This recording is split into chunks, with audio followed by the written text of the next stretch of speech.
आजकाल एकट्या महिलेला पाहून अनेक ठिकाणी अनेक टवाळखोर अश्लील कृत्य करण्याचा प्रयत्न करीत असतात. मात्र अशांनाच न घाबरता सामना करणे सुद्धा तितकेच गरजेचे असते. अशीच घटना बडनेरा पोलीस स्टेशनच्या हद्दीत घडली. कॉम्प्युटर ऑपरेटर असलेली महिला दुचाकीने घरी जात असताना दोन अज्ञात युवकांनी दुचाकीने तिचा पाठलाग केला.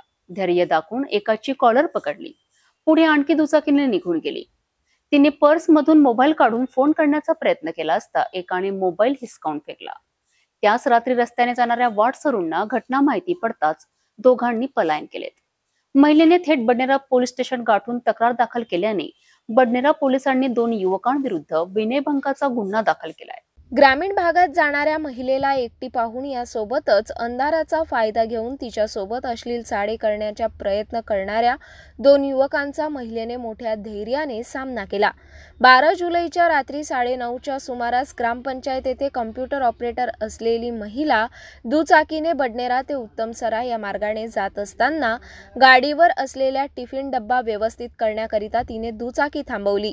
एवढ्यात मागावर असलेल्या दुचाकीवर आलेल्या दोघांपैकी एकाने काय झाले अशी विचारणा केली असता त्यावर काहीच उत्तर न देता तेथून त्या पुढे मार्गस्थ झाल्या.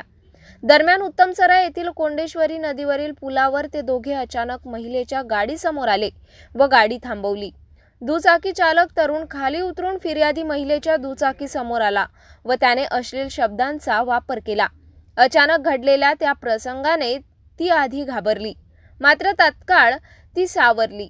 एकाला तिने कॉलर पकडून ओढले आणि क्षणात अचानक घडलेल्या या प्रकारामुळे भीती वाटल्याने फिर्यादी महिलेने मदतीसाठी तिने पर्समधून आपला मोबाईल फोन काढला, मात्र त्या तरुणाने महिलेचा मोबाईल फेकला.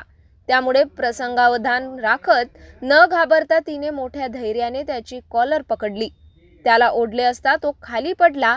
तोपर्यंत वाटसरूंच्याही तो प्रकार लक्षात आला. त्या दोघांच्या लक्षात येताच दोघांनी तेथून पळ काढला. त्यानंतर महिलेने बडनेरा पोलीस ठाणे गाठले. दोन अनोळखी तरुणांनी आपल्याला एकटी पाहून आपली विनयभंग केला अशी तक्रार महिलेने नोंदवली आहे.